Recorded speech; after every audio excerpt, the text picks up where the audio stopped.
Rentrée scolaire 2012-2013, c'est officiel depuis le 4 octobre dernier. En revanche, les classes traînent dans certains établissements. Les réglages administratifs et la tenue de la seconde session du BFM expliqueraient cette situation. Amina Sow, Marjenga. Il fait 8 heures passées dans ce collège public de Dakar.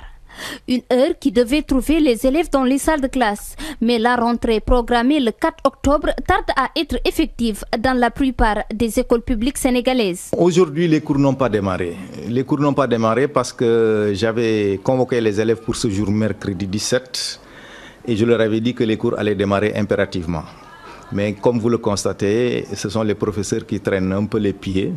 Certains prétextent la deuxième session du BFM parce que beaucoup sont effectivement retenus par cet examen. Nous avons tenu la réunion de la rentrée donc pour pouvoir démarrer et nous sommes convenus, le principal et l'ensemble du corps, l'ensemble disons donc du personnel enseignant, le corps donc le personnel enseignant, nous sommes convenus disons donc de démarrer le cours le lundi prochain. L'heure est aux inscriptions dans les collèges et lycées publics, une ambiance qui contraste avec le privé où les enseignements ont démarré. Effectivement, nous avons démarré. Chaque fois, ils peuvent d'abord passer à la révision avant d'entamer la leçon du jour. La tradition est qu'en cette période de l'année, les élèves se consacrent aux inscriptions.